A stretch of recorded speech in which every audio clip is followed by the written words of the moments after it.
ಸೂರ್ಯಕಾಂತಿ ಸೂರ್ಯಕಾಂತಿ.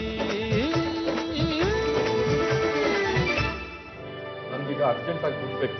ಏನ್ ಮಾಡ್ಬೇಕು ಅಂತ ಗೊತ್ತಾಗ್ತಾ ಇದೆ. ನಿಮಗೆ ದುಡ್ಡು ಬೇಕು ಅಂತ ತಾನೆ ಐಶ್ವರ್ಯನ ಅವನಿಗೆ ಮೊದಲೇ ಒಂದು ಮದುವೆ ಆಗಿದೆ ಅಂತ ಗೊತ್ತಿದ್ರು ಸಂತೆಕಟ್ಟೆ ಮನೆಗೆ ಸೊಸೆ ಮಾಡ್ಕೊಡೋದಕ್ಕೆ ನಾವು ಒಪ್ಕೊಂಡಿದ್ದು. ಅಪ್ಪ,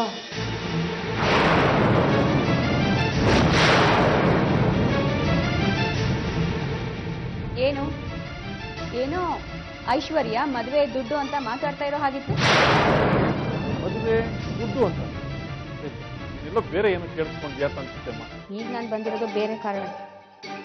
ಏನಮ್ಮ ಅದು? ನಂಗೆ ಸ್ವಲ್ಪ ದುಡ್ಡು ಬೇಕಿತ್ತು. ಎಷ್ಟು ಬೇಕಾಗಿತ್ತಮ್ಮ? 1 ಲಕ್ಷ.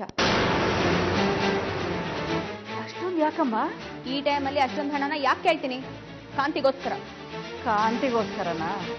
ಯಾಕೆ? ಕಾಂತಿ ಹುಷಾರಾಗಬೇಕು ಅಂದ್ರೆ ದೊಡ್ಡ ಡಾಕ್ಟರ್ನ ಕರ್ಸ್ಬೇಕು. ಅವ್ರನ್ನ ಕರ್ಸ್ಬೇಕು ಅಂದ್ರೆ ಹತ್ತತ್ರ 1-1.5 ಲಕ್ಷ ಖರ್ಚಾಗುತ್ತೆ. ಅವ್ರನ್ನ ಕರ್ಸೋದಕ್ಕೆ ಜೀವನ್ ರೆಡಿ ಆಗಿದ್ದಾನೆ. ಅದಕ್ಕೆ ಹಣ ಬೇಕು. ತುಂಬಾ ಒಳ್ಳೆ ಕೆಲಸ. ಕಾಂತಿ ಕೆಲಸದವಳೆ ಆದ್ರೂ ಪ್ಲೀಸ್ ಅಪ್ಪ, ಅವಳನ್ನ ಮನೆ ಕೆಲಸದವಳು ಅಂತ ಅನ್ಬೇಡಿ. ಅವಳು ನನ್ನ ಬೆಸ್ಟ್ ಫ್ರೆಂಡ್. ನಾನು ಅದನ್ನೇ ಹೇಳಕ್ ಹೊರಟಿದ್ನಮ್ಮ. ಕಾಂತಿ ಕೆಲಸದವಳಾದ್ರೂ ನೀನು ಫ್ರೆಂಡ್ ತರ ಟ್ರೀಟ್ ಮಾಡ್ತಾ ಇದೀಯ. ಆದ್ರೆ ದಿಢೀರಂತ ಇಷ್ಟೊಂದು ಹಣ ಬೇಕು ಅಂದ್ರೆ ಎಲ್ಲಿಂದ ಮಾತಾಡೋದು? ಒಂದು ವೇಳೆ ನನಗೆ ಇಂಥ ಪರಿಸ್ಥಿತಿ ಬಂದಿದ್ರೆ ನೀವು ಹಣ ಹೊಂದಿಸ್ತಾ ಇರ್ಲಿಲ್ವಾ? ನಿಮಗೆ ದುಡ್ಡು ಕೊಡಕ್ ಇಷ್ಟ ಇಲ್ಲ ಅಂತ ನನಗೆ ಗೊತ್ತಾಯ್ತು ಬಿಡಿ. ಆಗಲ್ಲ. ಆದ್ರೂ ನನ್ಗೆ ಗೊತ್ತು ಬಿಡಿ. ನೀವೆಲ್ಲ ಹೀಗೆ. ದುಡ್ಡನ್ನ ನಾನು ಹೇಗೋ ಹೊಂದಿಸ್ಕೊಳ್ತೀನಿ. ಅದಕ್ಕೋಸ್ಕರ ನನ್ನ ಮಾಂಗಲ್ಯ ಅಡ ಇಟ್ರೂ ಪರವಾಗಿಲ್ಲ, ನಾನು ಬರ್ತೀನಿ. ಐಶ್ವರ್ಯ,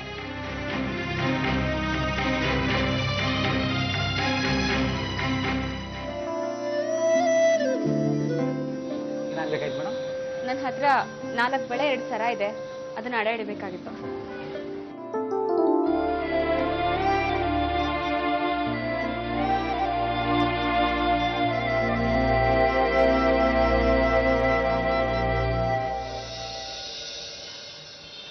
ಎಷ್ಟು ಸಿಗತ್ತೆ ನೋಡಿ. ಸರಿ ಮೇಡಮ್.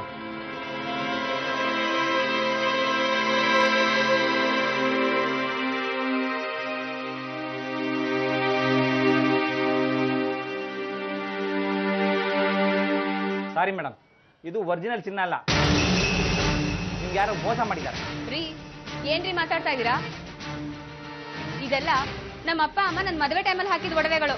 ಇದೆಲ್ಲ ಒರಿಜಿನಲ್. ನಕಲಿ ಬಂಗಾರ ಇದು. ಟೆಸ್ಟ್ ಮಾಡಿದ್ಮೇಲೆ ಗೊತ್ತಾಯ್ತು. ಏನ್ರಿ, ನನಗೆ ಅವಮಾನ ಮಾಡ್ತಿದ್ದೀರಾ? ನೋಡಿ, ನಿಮ್ಗೆ ಬಂಗಾರನ ಸರಿಯಾಗಿ ಟೆಸ್ಟ್ ಮಾಡಕ್ ಬರ್ದೇ ಹೋದ್ರೆ, ವ್ಯಾಪಾರ ಮಾಡಕ್ ಗೊತ್ತಿಲ್ದಿದ್ರೆ ಅಂಗಡಿ ಬಾಗ್ಲಾಕೊಂಡೋಗಿ. ನಕಲಿ ಬಂಗಾರ ತಂದ್ಬಿಟ್ಟು ಅಸಲಿ ಬಂಗಾರ ಅಂತ ಕೂಗಾಡ್ತಾ ಇದ್ರ. ಇದನ್ನ ಯಾರು ಕೊಟ್ರೋ ಅವ್ರ ಹತ್ರ ಹೋಗಿ ಜಗಳಾಡಿ.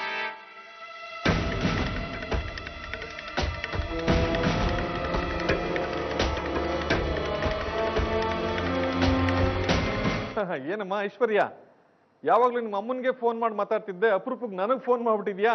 ಹ್ಞೂ, ಮತ್ತೆ ಅಪ್ಪನಿಂದ ಹೋದ್ ಮಾನದ ಬಗ್ಗೆ ಅಪ್ಪ ಅನ್ಸ್ಕೊಂಡವ್ರ ಹತ್ರ ತಾನೇ ಕೇಳ್ಬೇಕು. ಏನ್ ಐಶ್ವರ್ಯ ಹೀಗ್ ಮಾತಾಡ್ತೀಯಾ? ಏನಾಯ್ತು ಹೇಳಮ್ಮ? ನೀವು ಒಂದ್ ಅಪ್ಪ ಅಮ್ಮನ ನನ್ ಮದುವೆಗೆ ಹಾಕಿದ್ರಲ್ಲ ಒಡವೆಗಳು, ಅದು ಅಸ್ಲಿನ ನಕಲಿನ?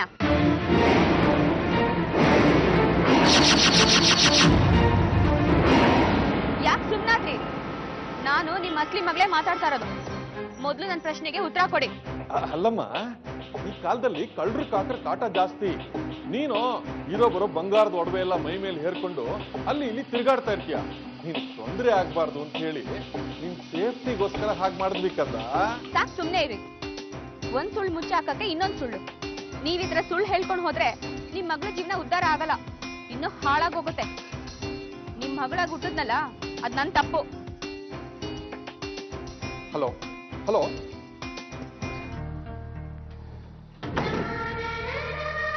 ಪುಟ್ಟಣ್ಣ, ಪುಟ್ಟಣ್ಣ, ಏನಮ್ಮ? ತಗೋ, ಇಟ್ಕೋ ದುಡ್ಡು. ನನ್ನ ಜೊತೆ ಬಾ. ಎಲ್ಲಿ ಹೋಗ್ಬೇಕಮ್ಮ? ಆಸ್ಪತ್ರೆಗೆ ಹೋಗ್ಬರೋಣ. ಅಂದ್ರೆ ನೀನು ಕಾಂತಿ ನೋಡಕ್ ಹೋಗ್ತಿದ್ಯಾ? ಹಾಗಂತ ಹೇಳದ್ನಾ? ನಂಗೆ ಅಲ್ಲಿ ಸ್ವಲ್ಪ ಕೆಲಸ ಇದೆ, ಹೋಗ್ಬರೋಣ. ಕಾರ್ ತೆಗಿ. ಸೂರ್ಯಕಾಂತಿ